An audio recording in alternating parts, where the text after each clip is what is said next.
Okay, so hello and welcome, um, and thank you for coming to the gorgeous Prince George's um, County Parks property of Marietta House Museum. This is the third year of the Rightland Book Fest partnering with Marietta House Museum, and we're so lucky and grateful for a continuing relationship. Um, we're an intimate group today, but please join me in welcoming Professor, writing coach, mentor, feminist, publishing phenom, President Emeritus of the Hurston Wright Foundation, and too many other honorifics to name, the magnificent literary arts icon, Marita Golden. Thank you. Thank you, Cardyn. You're very welcome. So now, before we begin, here's my disclaimer that I said earlier off camera, which is, this disclaimer is for the culture. Professor Golden has granted her permission for us to address her by her first name. So, for people watching the video, please don't come for me in the comments, and don't think that I don't have any home training. So,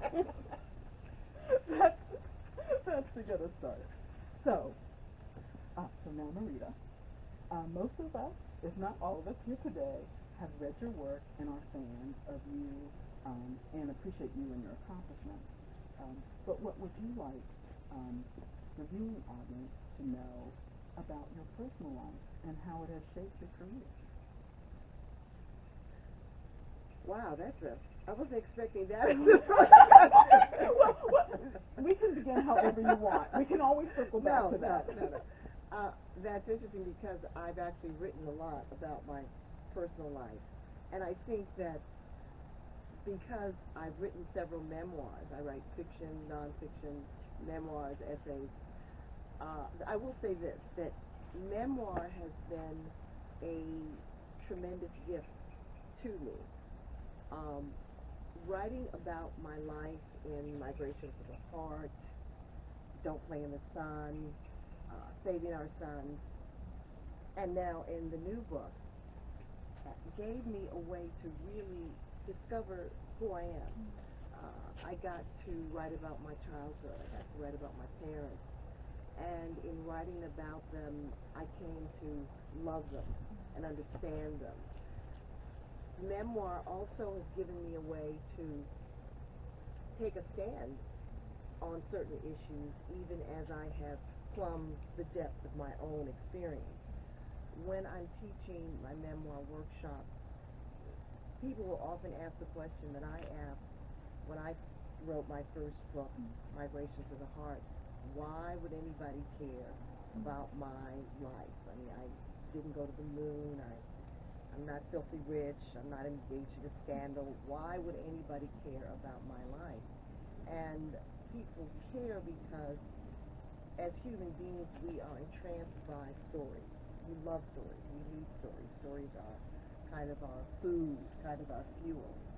And when we read stories of people coming of age, learning to navigate their way through the world, that's a deeply compelling story, but it's also a story, if written with skill and power and beauty, can transform the reader so that the reader feels that they are you.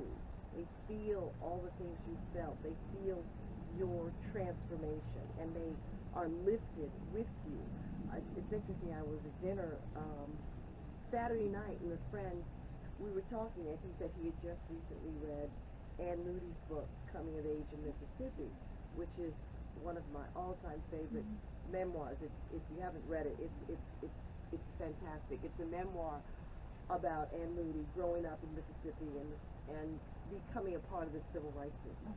And she writes with so much authenticity and honesty about the poverty, about the family ties that were frayed, about what it took to survive in that cauldron of severe racism. And it's at the same time a story of a girl growing up. She's 12, she's 13, she's 16, she's 18, and she goes through all the normal things that everybody goes through. It's just that she becomes a political activist. So she writes, and every time I teach the book, people fall in love with it because of her voice, because of the honesty. And when we have to confront those things that we're afraid of, they really do empower us. So that's all I'm going to say about it. No, that's fantastic. So let me pick out a couple of things that, over the years of my reading your work, that stuck out for me, and then more recently with reading The Wide Circumference of Love, Us Against Alzheimer's, and The Strong Black Woman, is all of your writings, fiction and nonfiction, there's so many recurring themes, but what really popped out for me was identity and authentic voice. And so my follow-up question is, when you first started writing your first memoir, was that a conscious decision about identity and authentic voice, or in that first one was it more, I feel like my story needs to be documented and shared? Like, do you remember how that kind of evolved? Well, I often tell people who are writing memoirs that you don't write a memoir because you want to. You write a memoir because you have to. That is, you are dealing with a legacy. And it's not always trauma. You know, people always think a memoir is, oh, I was molested, I was abused, I was, but a memoir is a story of coming of age, and it is a story of overcoming. But you really are called to write a memoir. And when I wrote Migrations of the Heart, which was my very first book, I wrote it because I didn't really want to write it at first. I had written a novel, which was sort of autobiographical, and an agent said, well, this is nice, but, I'm curious. You are living in Nigeria. You're married into a family that includes people that are monogamous and polygamous. You have had to deal with cultural dissonance. You're a feminist. You're an African American. Why aren't you writing about that? And at that time, I didn't want to write that. I wanted to write a novel. And not until the world that she was talking about came apart, when I knew that my marriage wasn't going to work, then I said, oh my God, that's a great story. That would make a great story. And this is when you know you're a real writer. I was going to leave my husband without his knowledge, so there was some planning that had to be done. So I knew that I was going to write about what that agent said I needed to write about once I got back to the States.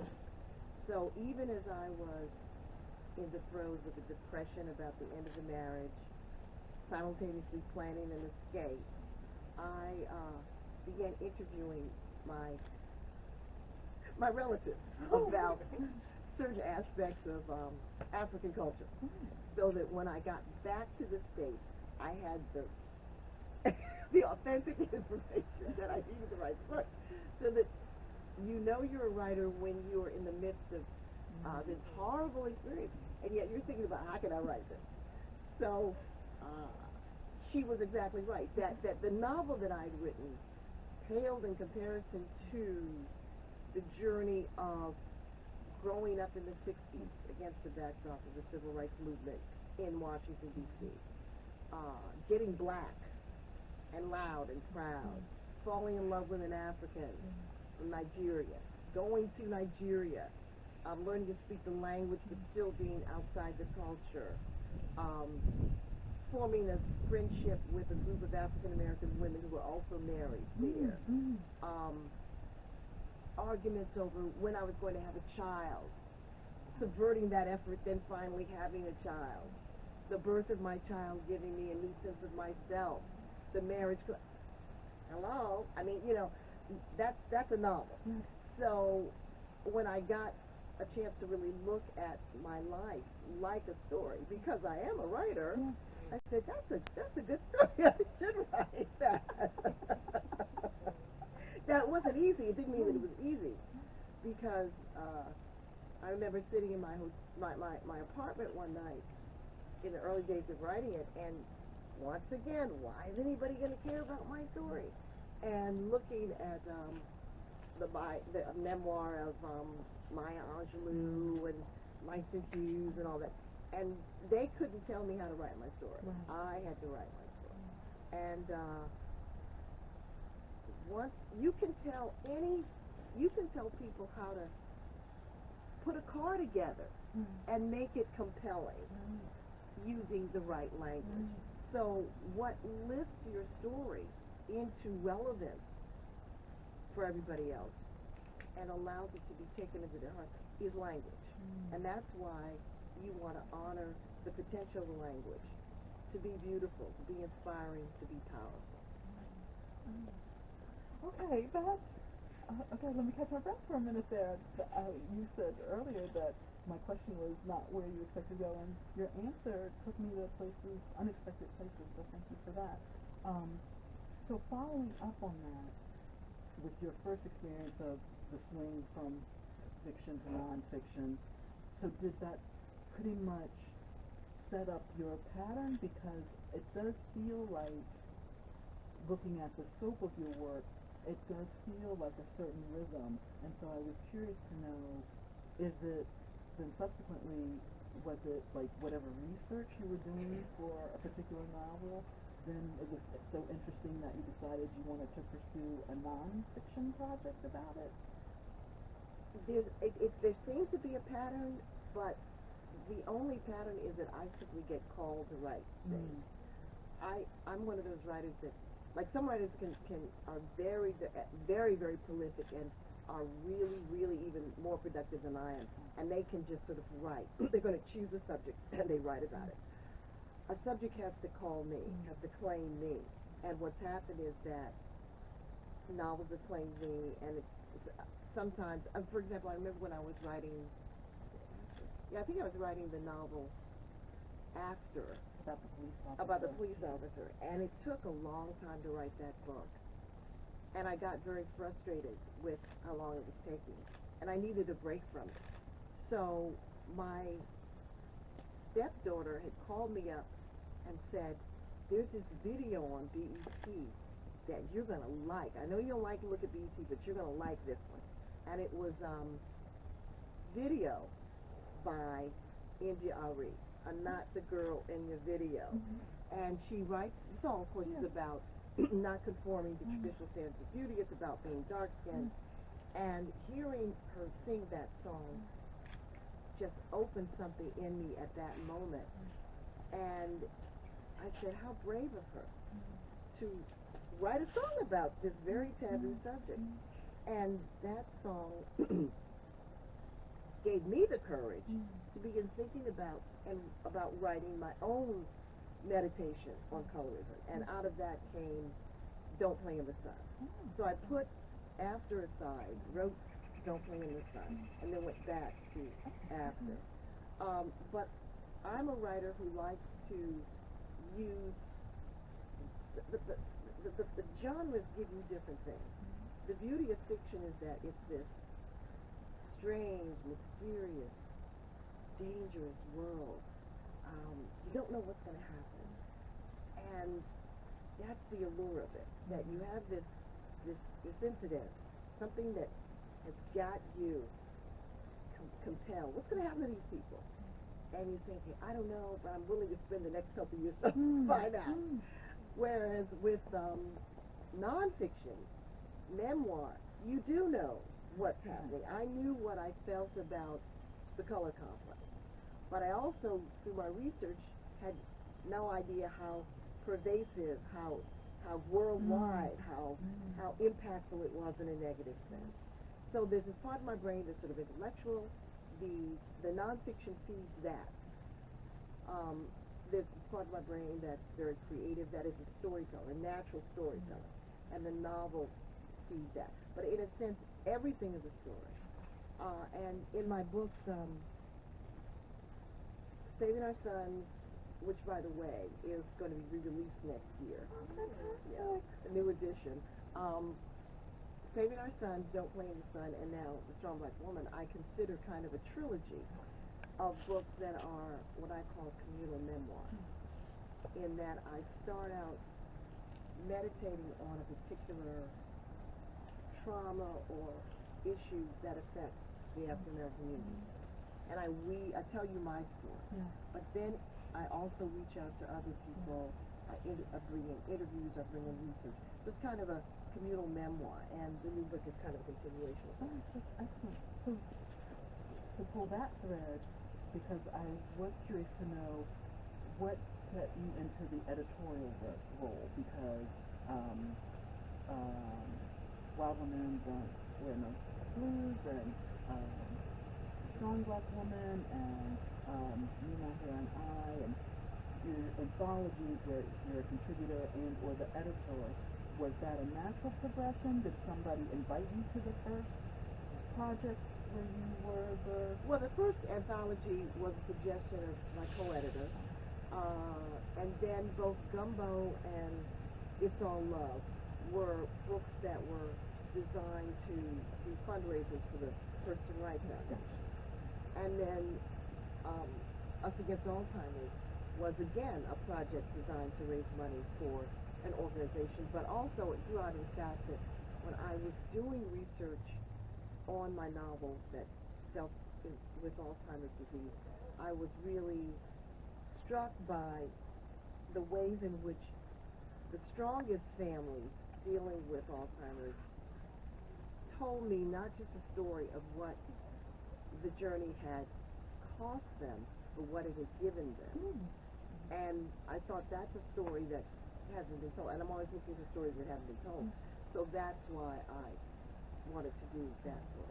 I enjoyed that immensely. Just on a personal note, I might have shared with members of the audience before we went on camera that in the late 80s, early 90s, my dad's mom, we came to find out later, had Alzheimer's, but it was at a time where the diagnosis was very rare, an accurate diagnosis, and what muddled it a little bit and also kind of connected me in a personal way to the Strong Black Woman was that my Nana had previously, as a younger woman, had mental health challenges. So then that muddied getting an accurate diagnosis for what was actually going on with her then. So I really appreciated Us Against Alzheimer's because it felt very validating. So thanks for that as well. Okay, so I'm not going to be off. But speaking about Us Against Alzheimer's and the white circumference of love and the Strong Black Woman, it's interesting that in your mind the trilogy is Saving Our Sons, Don't Play in the Sun, and the Strong Black Woman, because the way I read these three books, in a way, they feel like a great. I got more than one trilogy. Right, they feel like a trilogy as well.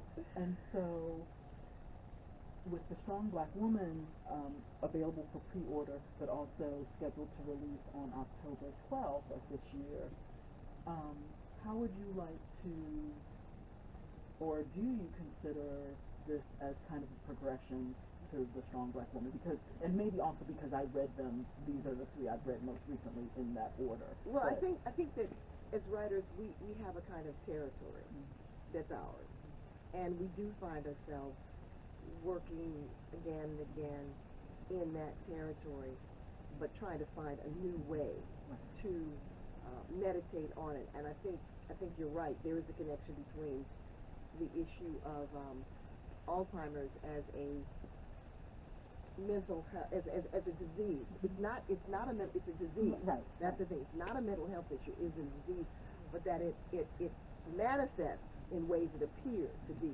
mental.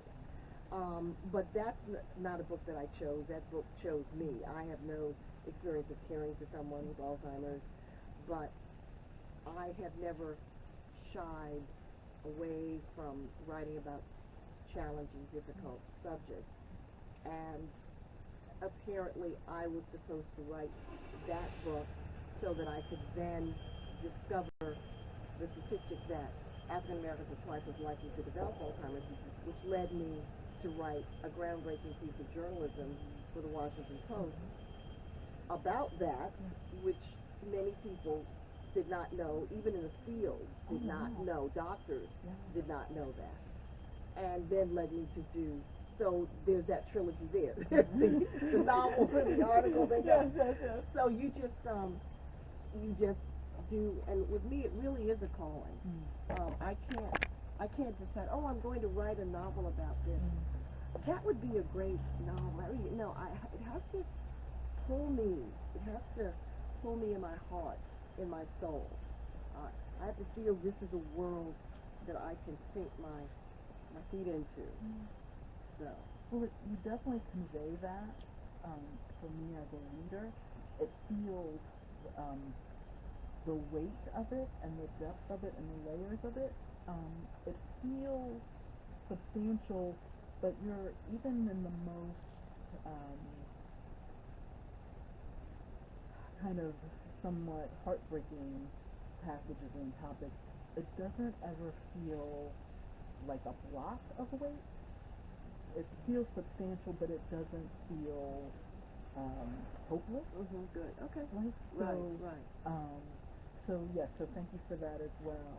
And what else would you like us to know about the strong black woman? Like I read it and loved it, so I could just go on and on about it. So let me control myself. Well, you asked me if I wanted to read a little bit from it, yes. and I will. First, I'll say this is my pandemic book. You know, during the pandemic lockdown period, a lot of people rediscovered themselves. They got new hobbies. They did things that they had put off doing, and I had a minor health episode that led me to discover some things about my health. I'm perfectly healthy now. I'm perfectly healthy, and actually was perfectly healthy then. And that led me to think about my health, and in a large sense, black women's health. And so I started looking around the internet, and I found that there's this conversation that is now developing around the strong black woman as mythology, complex, whatever you want to call it. The deeply embedded cultural belief that African American women developed in response to enslavement, that you can throw anything at us, we'll survive. We can handle anything, we can do anything. And that belief is the norm, is a normal adaptation to enormous stress. It is a way that you do survive. But now we're the first generation of black women that, for a multitude of reasons, are saying, no, I can't do everything, I shouldn't do everything. I have to think about myself. And one of the reasons is because the health statistics for black women are dire. We are actually in the middle of, no one talks about it this way, but a health emergency around black women. 4 out of 5 black women are obese or overweight. Diabetes is raging in the black female community. We're the fastest growing segment for Alzheimer's. Heart disease, stroke, whatever you name it, we are leading. Now, there are many reasons for that. Of course, a long history of our enslavement, segregation. We know that larger framework. And we can't get rid of all the McDonald's and liquor stores in our neighborhood. Right. We can't snap our fingers and immediately have universal health care as a right, which we should have, and which would save many lives, including many black lives. But we can change our attitude about our bodies and our health and our mental health. That's the one thing that we do have control of. And one reason it's so hard to release the black woman mythology is because that's the one thing white people can't take away from it. Right. We can say, I'm strong, whatever. I'm strong, whatever. Right. And even if it's not true, even if we are near stroke and don't know it because we haven't been to the doctor in several years, even if we never say no to our children, even if we are the family ATM machine, and we are battling, on the one hand, feeling overwhelmed, but taking care of everybody else makes us feel empowered. Essential. And exactly, but that power is actually draining us. So there's a conversation going on in articles, journals, on the internet and other places about how strong do you really need to be? And can you be too strong? So I started writing this book, and because I'm a storyteller, I'm not a therapist, I'm not a doctor, but I'm a black woman. So I have spent my life trying to become a new age strong black woman, a black woman who prioritizes self-care, etc. So I'm going to read a couple of little passages from the book. One of the most important things I learned when I was researching this book is the fact that systemic racism is a stressor, a chronic stressor, and it lives in the bodies of its victims the same way that blood and cells live in our bodies. So that systemic racism and the impact that it has on us makes it harder for us to lose weight, makes it harder for us to fight diabetes, makes it harder for us to fight heart disease. So that we have like a kind of ticking time bomb that we're unaware of. And it detonates by giving us all these difficulties in dealing with disease and ill health. And that's why developing practices that prioritize self-care are so important to, on a regular basis, release that tension. The buildup of systemic stress is daily. So the release of that stress has to be daily also. So I'm going to read a couple of little chapters, snippets from the book. Our bodies and souls and spirits are a map, testimony to the ravages of our enslavement, the cruel legacy of legal segregation and lack of access to wealth, good employment, stable housing, and good health care. And our psyches have been twisted and turned inside out by the stories we tell ourselves and the stories that are told about us.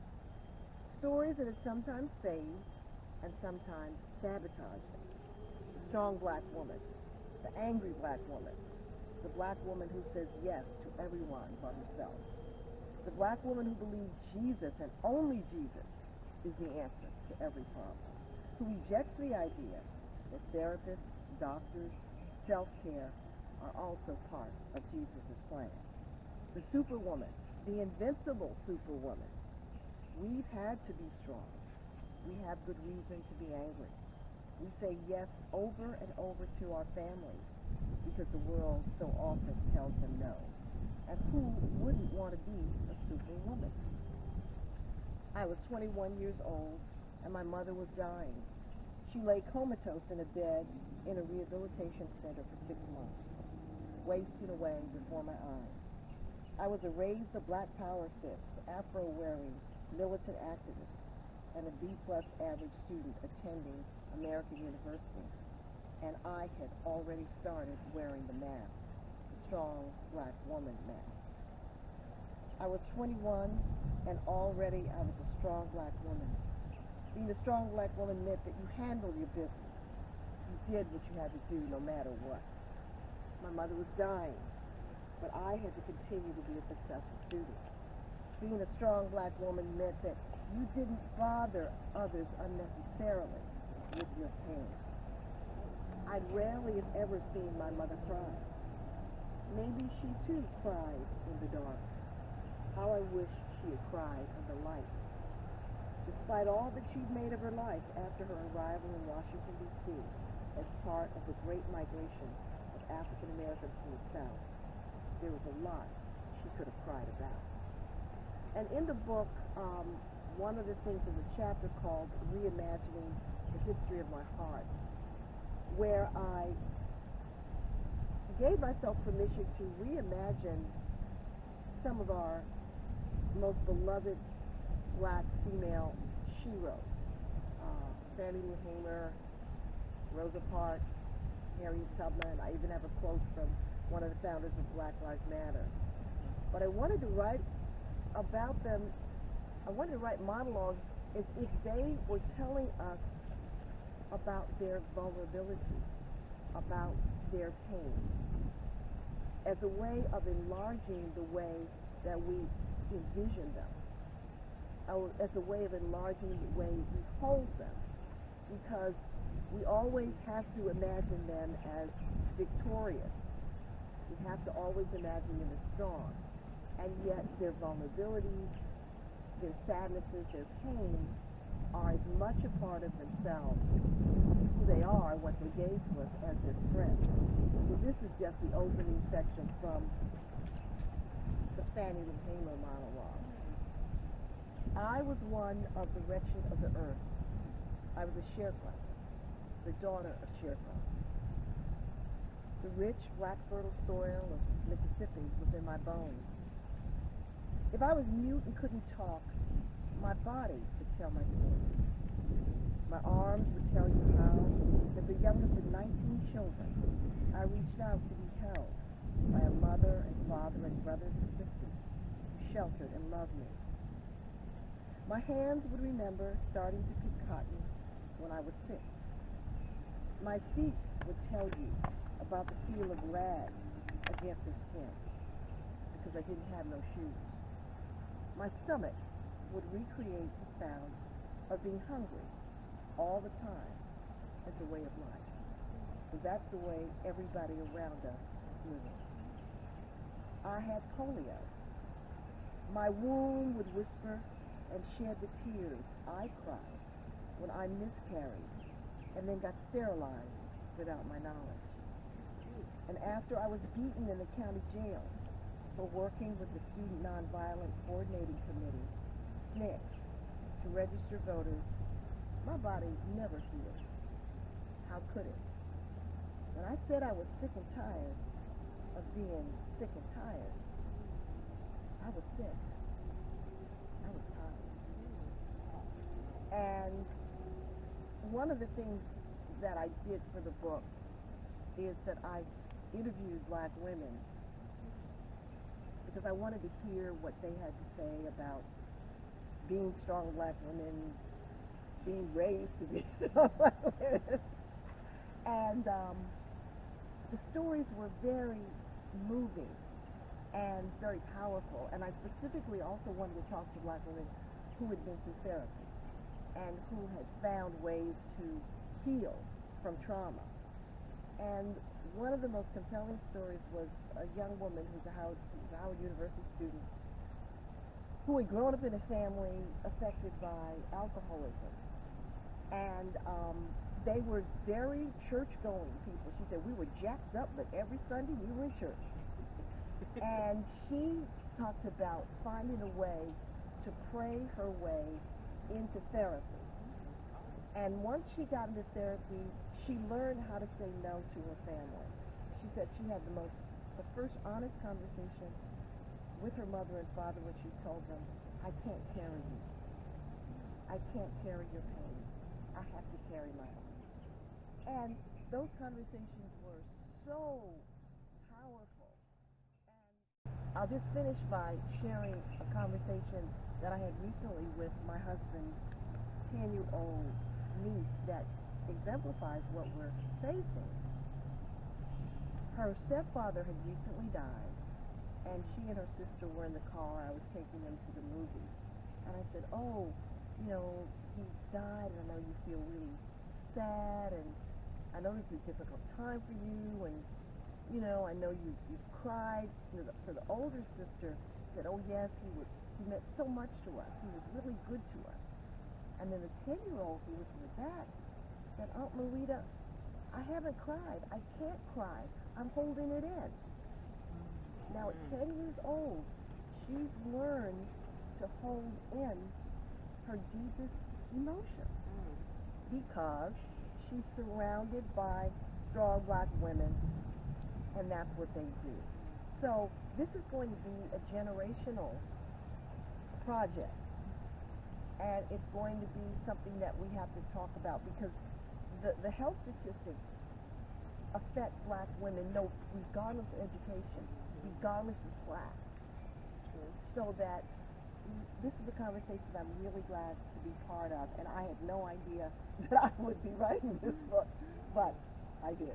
No, thank you so much for reading from the Strong Black Woman, and to expand on what you were saying about this generation, because it does feel like perfect timing for the Strong Black Woman, also in the context of Naomi Osaka and Simone Biles, very publicly, even Serena Williams, who in some ways, generationally, how she was treated or what was expected of her, it's almost like Naomi and Simone took notes from that of like, that's an unrealistic expectation and there's no let up.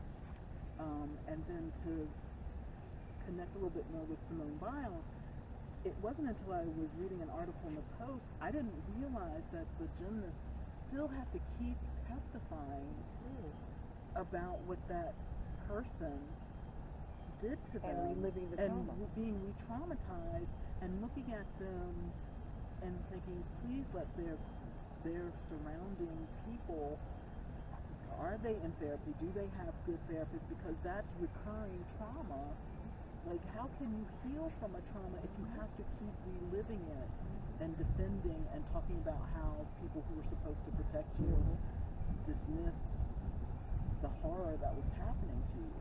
So it feels like perfect timing for the Strong Black Woman, because of course very specifically for Black and brown women, but really for women in general, feeling like you have to do it all and you signed up for it. Because that's a phrase a lot of times, maybe more so with public figures, when they are attacked repeatedly, like, well, that's what you signed up for. And it's like, well, you know, if you're a tennis phenom or a gymnastics phenom, what you signed up for is getting up at 3 o'clock in the morning to practice for like 2 or 3 hours before you go to school, and practicing 2 or 3 or 4 or 5 more hours after school, and doing your homework and blah blah. Like, that's really what you signed up for if you're excellent at something. So this idea, it feels parallel or at least relevant.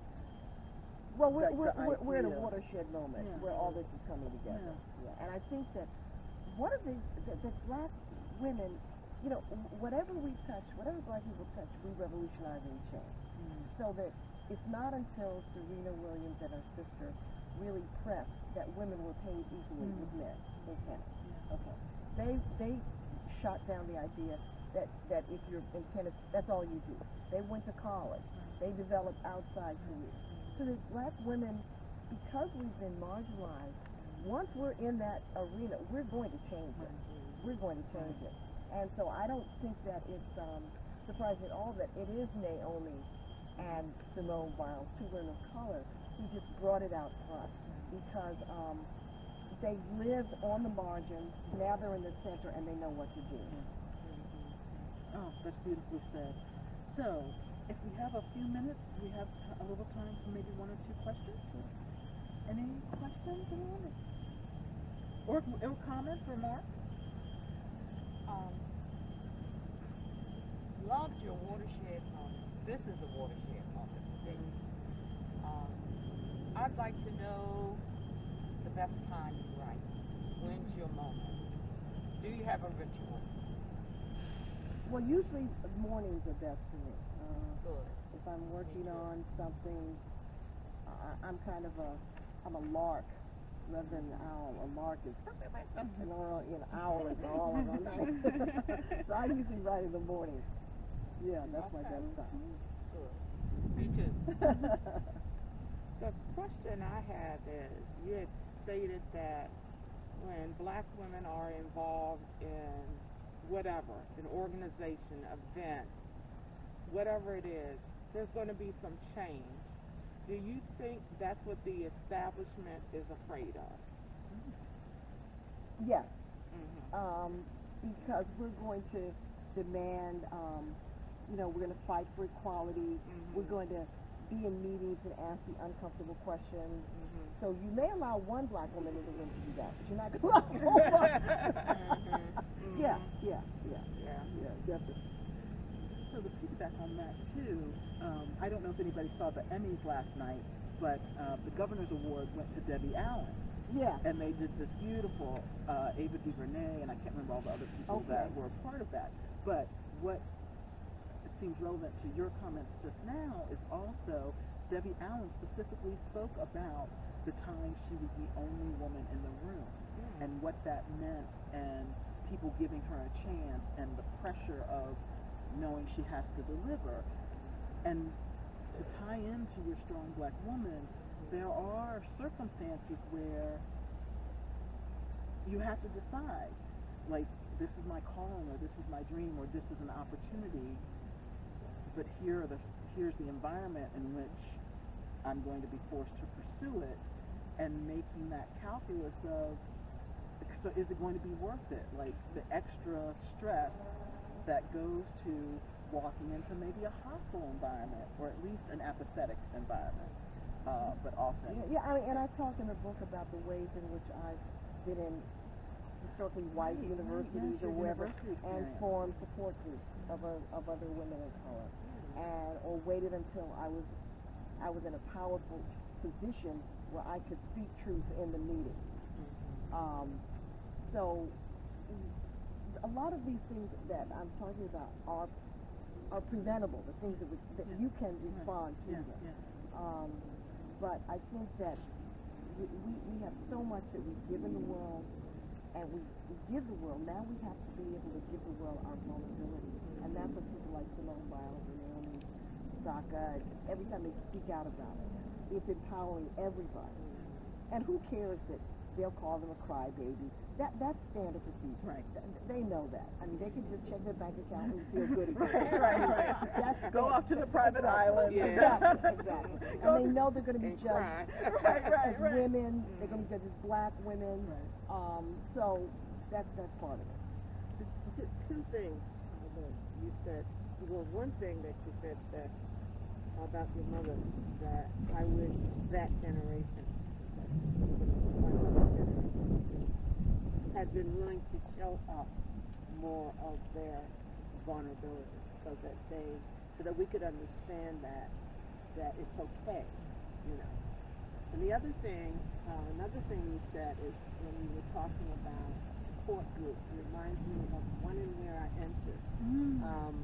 And the author Paula Giddings, a friend of mine, who in that book, it was the most wonderful. I was very young much younger when I read it, but these the way black women, real conscious.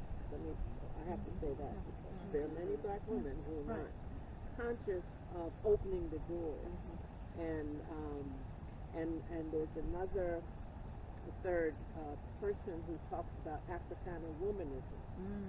And of course, I'm not very good with remembering names. That's okay, that's fine. But she talks about Africana womanism as opposed to black feminism, because she said Africana womanism means we bring the family. It's not just about us individuals, but we're going to try and raise the family, raise the community. And I think that this book is going to have a wonderful impact on a number of individuals, because my generation didn't understand self-care. Well, that wasn't even a word. That wasn't even an idea until probably about 20 years ago. That's why I say we're the first generation that has the tools to dismantle the negative effects of that mythology. And I think that when we say we're going to lift the race, and see, that's the thing, we're going to bring the community with us, but we need to be strong first. We need to be strong, and then we'll bring the family. Like when you're in an airplane, they tell you to put your own mask on first. And when we raise our children to think that in fact, for the book, I talk about there was a time when my son, who's now a grown man and doing very well, he was going through his stuck on stupid period, which many of our young people do, and he had gotten into a very difficult place, and we were all trying to save him and get him out of it. And at one point, I just let him know. I was just so upset. I cried. So but I had, just like my mother, I didn't cry often. Okay. So I asked my son, I said, did you ever never see me cry? And he told me, yes, I did. You know, I had some such and such. And I said, well, what did that mean to you? He said, what it told me was that you were my mother, you were strong, but you weren't superwoman. And that I had to take responsibility for the things that I had done. I had to take responsibility for the fact that what I had done had made you cry. You weren't going to try to act like you weren't upset, that I hadn't wrecked some things. And we disempower our family and our friends when we hold back. We disempower them when we say, oh, I'll take care of it. I got it. I had a conversation with my daughter, my stepdaughter the other day, and she was saying that very often she feels when people will come to her and they want her help, she'll feel like, oh God, I don't want to do this, but boy, it makes me feel so powerful to do it. So, but this is a thing we start every day. We'll have to reinforce it. So I'm very glad to be part of the conversation. Oh, that's fantastic. Did everyone get their questions in? So, thank you seems too paltry a phrase. Well, thank you. But, we so appreciate your coming and talking with us and having this really intimate engagement.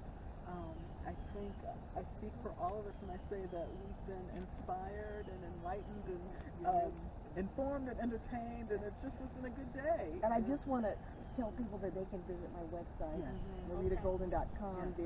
I have blogs, even if you're not a writer. I mean, there's blogs that I've written about literature and life, as well as my craft. Yes, and it has the pre-order information about pre-order for the Strong Black Woman. That's on the landing page, I think, a little bit near halfway. So the information is there. I want to thank Heather Brooks, the founder of the Right Women Book Fest, this fantastic opportunity to uplift and spotlight and all those good things. Well, we want to thank Prince George's County Parks and Planning, although sometimes I call them Parks and Recreation, so I apologize for whatever their official name is.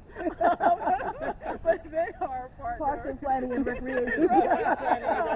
We're here at lovely Marietta House Museum. They have tours, they have a newsletter, and also this year, our first year of partnership with Prince George's County Memorial Library system. We're so grateful for that. Prince George's County is fantastic. I'm a little biased, but it's true. And Barnes & Noble at the Bowie Town Center. So all of our participating authors' books will show up in a display towards the end of September, beginning of October. And our kind of explosive in-person and virtual event big day is Saturday, October 9th, which is a nice way then to segue into the release date for The Strong Black Woman on, I think that's a Tuesday, October 12th. So did I catch everybody? We want to thank Stacy, our on-site liaison, fantastic. Thank our intimate audience for coming and being so engaged and supportive and lovely human beings in general. Did I get everybody? I think I got everybody. So I'll be sure to put links, all the links underneath the video for all of Marita's social media platforms, her website, and and let me say this as well, which is we're hoping that the construction people sounds aren't in our I'm video. trying to I know, but they might be. So that's just the joy of working in a county property because stuff has to get done. So keep it beautiful and thriving for this generation and the next ones to come. So thank you. Okay. Good.